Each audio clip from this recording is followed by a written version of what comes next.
Hello, my name is Gil Penalosa, and this is Cities for Everyone, the webinar. Every other Tuesday, I invite fascinating people from around the world to share experiences and knowledge that will help us create affordable, equitable, and sustainable cities.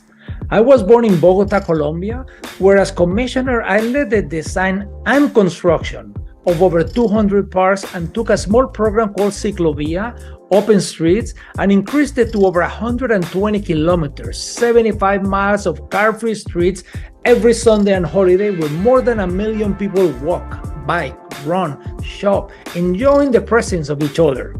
17 years ago, I created 880 Cities, a non-profit organization based in Toronto, Canada, where I live.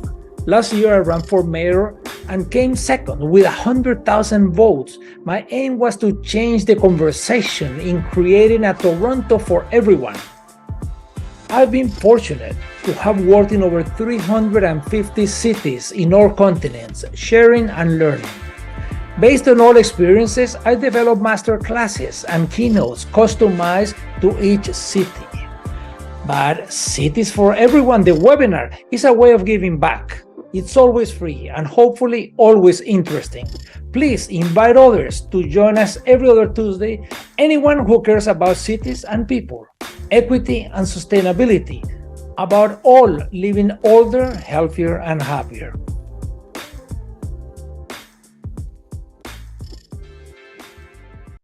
Hello, good morning, good afternoon, good evening, wherever you are. My name is Gil Penalosa, and this is Cities for Everyone, the webinar. I am the founder and chair of 880 Cities and also of Cities for Everyone. And today I'm hosting from Jacksonville because this week I'm working with the American Planners Association, Florida, as they're having their statewide conference. And they have hired me to deliver the opening keynote. And always I ask for the possibility to do the same presentation for free to the community. So I'm doing that tonight. And I'm also doing a masterclass at 3 hours on public spaces and parks. But today we are going to have a fascinating topic about Barcelona and an amazing guest, Xavier Matilla. Barcelona has transformed itself since the time they hosted the Olympics. But they continue reinventing themselves. Something we're going to hear about today is the Superblocks. What is it? Well, we are so lucky today that we have Xavier Matilla. Xavier is a head of urban planning and architect, and he's a professor, and he has led the amazing transformation. We all knew that Barcelona was a good place, but it's getting even better. Xavi, thank you very, very much for joining us. Thank you, Gil. I was saying thank you also to everyone connected from everywhere. It's really grateful to have the opportunity to talk with you about Barcelona and specifically about the recent urban transformations during the last 8 years in Barcelona. And also it's quite important about the urban model behind these public space transformations. The idea today is basically, and I wanted to talk specifically about Finnish transformation, because of course it's really important nowadays facing our current challenges to provide a vision, an optimistic vision for the future for our cities, but also is so important to be able and to make things happen. So basically the idea today is to share with you some Finnish projects in Barcelona during the last years that I hope will be an optimistic message for the future of our cities in order to show that it's possible to move towards a fairer and more sustainable and healthier city right now. Let me introduce you Barcelona just briefly, because probably you already know Barcelona, in fact, is a really small city with only 100 square kilometers and 1.6 million people. So you can imagine it's a really high dense city and a compact urban fabric. The city during the 80s and 90s made a really huge effort just preparing the Olympic Games in 1992 just providing new public space, recovering the waterfront, as we can see in this slide, just opening again the city to the sea, just providing new public facilities like public markets, like this one of designed by the architect Enric Miralles. So we could say right now that Barcelona is already a short distance city, if you want to say the 15-minute city, because these huge efforts during the 80s and 90s provide a good balance of public space and facilities all around the city. But it also means a kind of creation of a new city branding of Barcelona that means also a really huge impact in a global market. So right now we could say that we are facing basically two main challenges. The first one is this link on how can we reconcile the global scale of the city that of course have really good impacts, but also another not so good, and the human scale that probably during the last decades was forgotten by so many people. So we are right now facing how to control the tourism impacts in our city, not only in public space, but also in housing market prices, in the traditional retail, and so on. And of course, we are facing a really, I used to say right now that the new Olympic Games that the city will be organizing in the future will be the climate change. This is the real international event that we need to face and to deal with, and to be able to adapt the city to the impact that we already know is not a drill, it's a reality. You know pretty well in Canada with the huge fires this summer, but also with our heat waves during many months in Spain and in the Mediterranean area, flooding episodes and so on. So there are basically these two main challenges. How can we recover this human scale in front of the global scale? And also how can we adapt the city to the impacts of climate change? And which are the three main strategies through which we have been working this project that we'll see later, of course, Superblocks and many others. The first one is about how can we continue to promote the short distance city, the proximity condition of our city. And proximity, I used to say that it starts in housing. We must provide affordable housing for everyone in our cities. So in Barcelona, we had a really important lack of public housing during many years. To give you an idea, Barcelona has more or less 800,000 main dwellings in the city. In 2015, there were only 5,000 public units in the city. So during the last 8 years, with the mayor Ada Colau in front of the city council made a huge effort, and this year the public housing units will increase till the 2,000 units from 5,000 that we had in 2015. And it's not only a matter about quantity that it is, but it's also about quality. How can we innovate new typologies of collective housing? The one that you can see in this slide is a new way to promote a kind of collective housing with social providers. This is one designed by the team Lacole in 2018.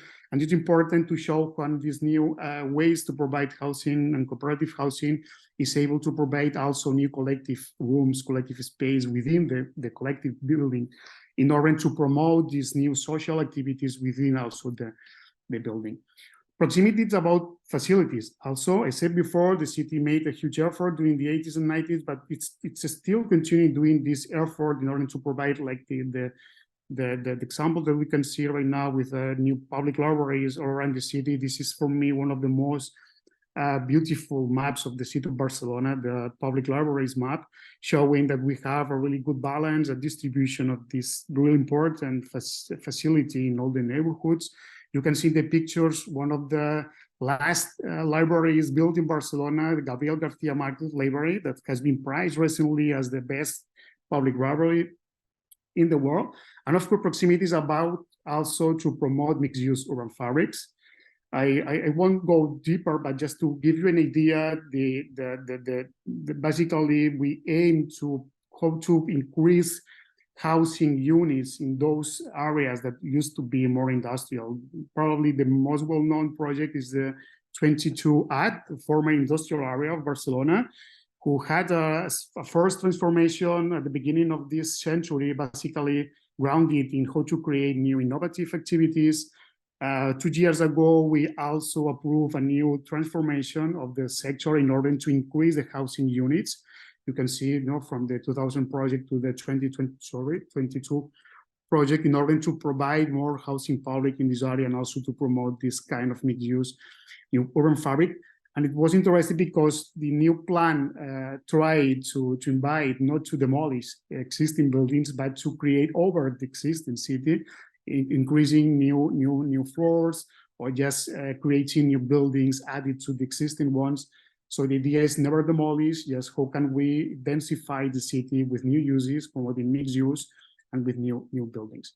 The second strategy, we need to introduce nature, of course, in our city. And it's not only a matter of how can we increase the green areas in our buildings, in our roofs, in our streets. You can see one of, I think, a really beautiful new green rooftop in the city of Barcelona. In the Mediterranean city, we used to have these flat roofs, and usually has been forgotten for people. And the idea, we try also to promote from the city council, how can we cover it not only as a green area, but also as a social space for people living in the building. I said this is not only a matter of how to increase the green areas, it's also a matter of really important, how can we improve our environmental conditions, how can we reduce the pollution in our cities. We have really serious figures about the impacts of pollutions in health in city, with almost 1,000 premature deaths every year, no diseases, and in more than 500 annual cases of childhood asthma. And we already know that the main source of this air pollution and noise pollution comes from the traffic in our cities, basically of this car-based urban model traffic that we have in our city. This is also the main source of accidentality in our cities. If we take into account also that we have a really important lack of green areas in the city of Barcelona, this is this figure show which is the balance between population and green areas in the different districts of the city of Barcelona. We have an average of 6 square meters per inhabitant, where we should have between 10 or 15. So we are far away from the good level of green areas all around the city.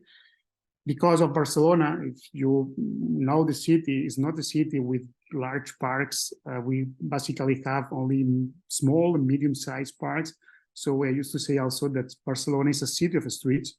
So if we want to improve our environmental conditions, if we want to improve the social activities in our city, we need to improve our streets. And this is what makes a lot of sense, the idea of Superblock in Barcelona. The idea of Superblock is really easy. Is how can we promote a new urban mobility model to make it more efficient? It means that needs less room in our cities, because right now mobility is occupying more than the 60% of our public space. How can we be also less polluting? So the idea is how can we promote public transport, biking, walking in our cities in order to free some of these streets up from the traffic through, in order to transform it into new green areas, social activities, and so on. So can we achieve from an urban model where all the streets are focused on mobility and focused on traffic through, and we are shifting this initial model to another one where we are working on one of each 3 streets should be, I would say, a new green street in order to provide this new environmental infrastructure to the city. So the idea is just to create these different levels of mobility in order to change the priority, just putting the car at the end of the priorities and trying to put the people walking, biking, and public transport before. And this allowed the city to design a new bus network transport, as you see in this slide, in order to be more efficient with this orthogonal structure. And this is the vision for the future that we launched in 2019, in order to explain that Superblock can be a really useful vision for the entire city, not only for small areas, but for the entire city, in order to create this new environmental and social infrastructure with these new streets that can be free up from traffic through. So the idea of Superblock is not only to improve some of the streets, but to improve all the streets around the city. This is, I really like to be really clear with this idea. We aim with Superblock to improve all the streets of the city. One of them as a basic street, where the public transport, where biking lanes must be prioritized, and other of them where can we free up from the traffic through and we can create new areas with priority for pedestrian, priority for social activities. In all of the cases, a really important issue, decreasing the speed limit in our city, that should be also another important challenge. And the third strategy, and really important, it's important what we did in Barcelona, whether we're doing in Barcelona, it's also important how are we doing, how we did the things happen. It's important to understand that we need to collaborate to create the processes that can mix the top-down processes, but also the bottom-up collaborative processes. This is a picture took in 2016 during the first pilot project of Superblock in the neighborhood of Ortogonal. Since then, the city council, all the teams within the city council made a really important effort in order to create a new participatory strategy that tried to identify and to create a kind of promotional group, driving group, just gathering all the people, stakeholders, and people interested in the project in order to create a group that is able to manage where are we going, what will be the design of this street.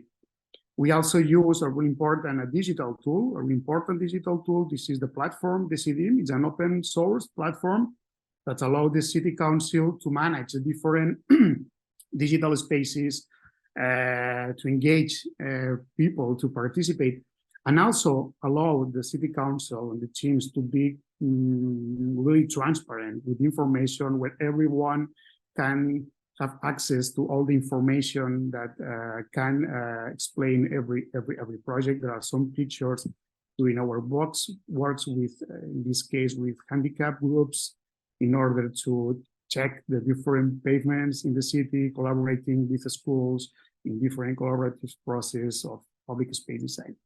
And this is the ongoing areas of Superblock map in Barcelona. Right now, the first one, we will see right now new pictures about that. The Poblano area in this south district of the city in Sant Martí, and Sant Antoni, the second one in 2018. But this is also important to understand that the Superblock concept allows us not only to develop areas where we can manage participatory processes with the neighbors living there, but also allow us to transform with main streets all around the city. One of them is the Meridian Avenue. If we come back to the general map of the city, this is one of the main axes that Sardar designed in his plan heading to the northeast side of the city. Meridian Avenue used to be this a kind of highway entering to the city. During the 90s, there were a first transformation, but there was still a really huge area of asphalt of almost 27 meters. So the idea and the recent transformation has been, as I said before, how can we promote public transport to create 2 new bus lanes? How can we promote biking, creating a 2-way bike lane in the center? How can we introduce more nature in the city? It means also introducing 2 new 3 lanes in the center of the street. So we shift from this picture with a really huge asphalt area in the middle of the avenue to this new one that is still increasing, growing the trees, but we can see already what is the impact of this new avenue. Even it's possible to create wider areas to provide playable areas for children, for people to stay. We can see here on the left side all these new playable areas in the middle of the avenue. The first pilot projects of Superblock, the first one in Poblano, we said before, it was the first project in Superblock.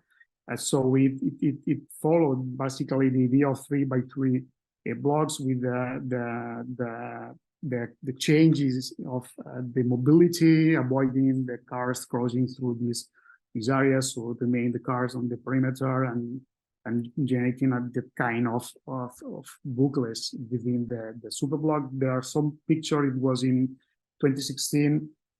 The first project of Superblock was set up basically with tactical interventions, like as you can see right now.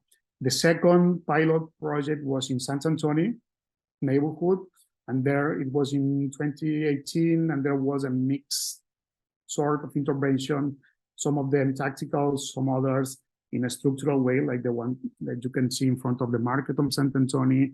Yes, with the possibility to plant trees and to plant new urban greenery in the middle of the crossing areas. Also with tactical intervention, this is probably one of the most well-known new squares of Superblock in the neighborhood of Sant Antoni. I must admit, this is it's an incredible place. Wherever you go there is always a lot of people, different profiles, different ages, children playing, elderly sitting there just staring at people, young people gathering all together. I read before that some of you are visiting Barcelona.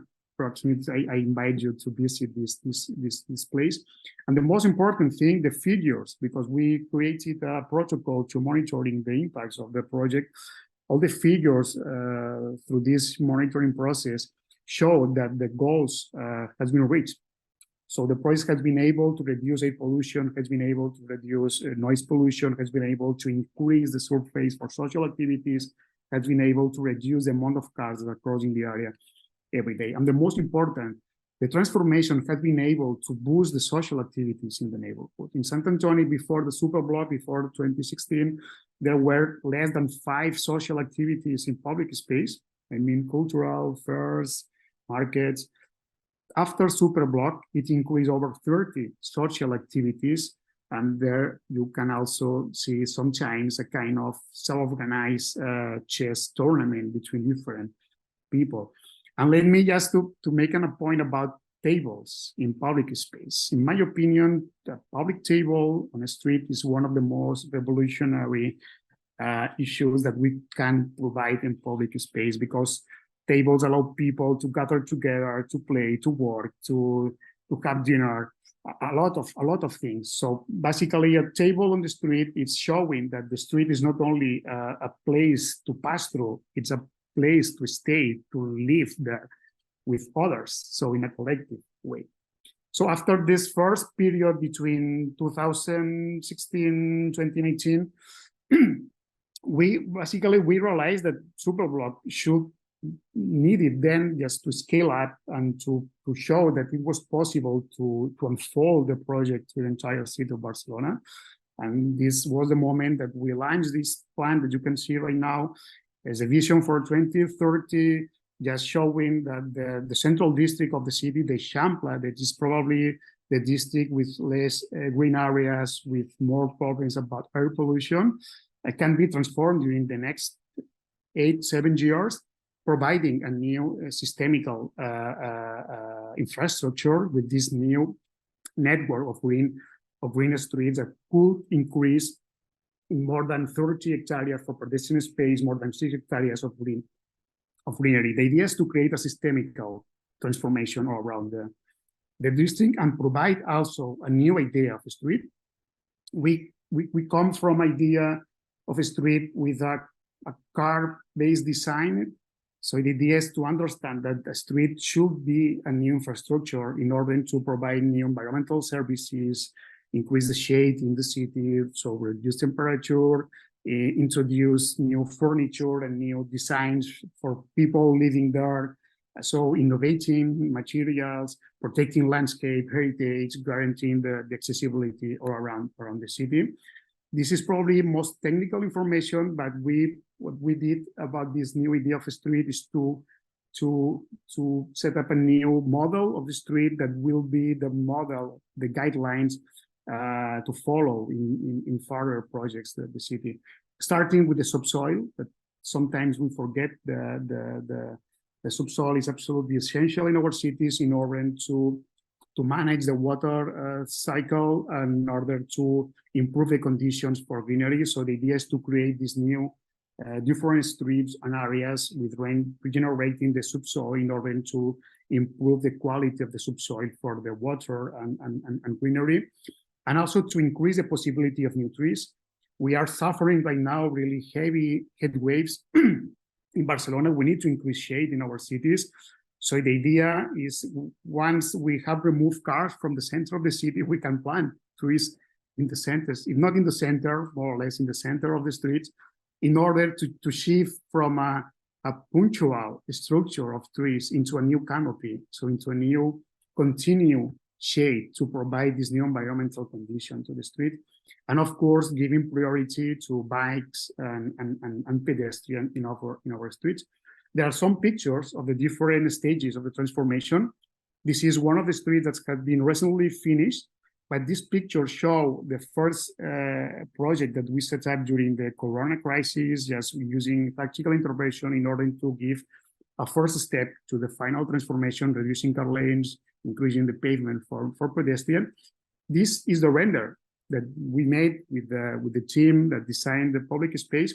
And this is a picture from this July, showing how we right now Consell de Cent street with these new trees almost in the middle of the street, with people able to walk in the middle of the street with this shade that has increased, providing this new canopy, inviting people to gather there to make more social activities. Another picture of one of these half squares that we can find in every junction of the streets. The importance of the tables that we have been setting up in all the spaces that are able to be increasing the permeable surfaces of the street, just removing asphalt and putting new materials, storing if it's possible, and other materials that are able to reduce temperature. And also important, there is the transformation of the street, but also the possibility to transform the junction areas. It's an area about 2,000 square meters that can become a new square for the neighborhood. So we did. So we transformed 4 of these junctions into new public squares or garden, like this one. This is how it was before the transformation. It was the render that that allow us to show where we wanted to go. And there are pictures also from the last July, where it used to be a huge area of asphalt, cars, and so on. Right now we can find this new area with new greenery, with benches for people and places for children can play. And the third square that has been transformed recently, where we also took a first step during the Corona with tactical interventions, has been transformed like this one, like a new soft, we could say soft green area for people with, we can see more than 12 new trees that will become a new canopy to protect us from the sun. So what have been the achievements during the last 4 years? These are the dark green shows the Sant Antoni transformation set up in 2018. The light green axis show the forestry that has been transformed during the last 4 years, and the 4 red squares show the 4 new squares that has been transformed also during the last 4 years. We can see the figures about the achievements. We have been able to transform almost 5 kilometers of the streets, increasing in almost 6 hectares of space for pedestrian, more than 1 hectare for urban green, more than 2 hectares of permeable pavements. At the figures of the achievements, we planted more than 400 trees in these new 4 squares and 4 new streets, increasing the shade from 60% to 80% of the surface. That we also have been able to reduce temperature in the pavement between -2, -5 grades centigrade in this summer, just changing asphalt, increasing shade. We have been able to increase the social activities, the retail activities also, to increase biodiversity, planting huge amount of new species of different plants. We have been able to build new sustainable water drainage in the subsoil in order to be able to retain water during hard flood episodes in the city of Barcelona. And let me finish about talking about one very special project for us. It's called Let's Protect the Schools. The schools are probably one of the most important public facilities in the city. First, because our children spend their time there, basically, but also because the schools are probably the most well-distributed facility around the city. We can see in this picture, these black spots are the 600 schools that we have in Barcelona. So it allows us to think that if we were able to improve all the surrounding areas of the school, we will be able also to improve the entire city. So it was a project basically asked by our mayor at the Palau in order to improve security around the schools, but also in order to improve the quality of public space. And I want to be brief, but I will show you just some pictures about what kind of transformation has been set up during these 4 years, where we transform more than 200 surrounding areas of the schools.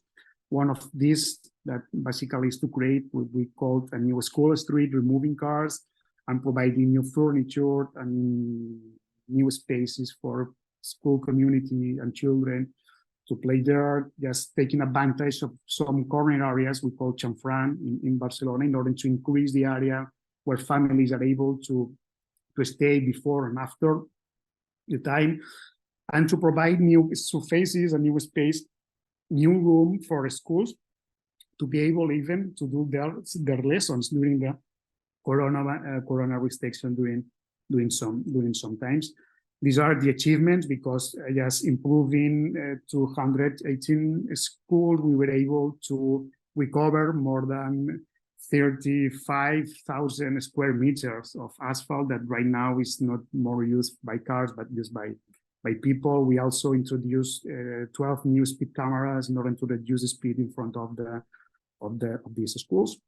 And finally, if you want to get more information about Superblock project and the urban model that has been set up during the last year in Barcelona, you can get this is only the Catalan version.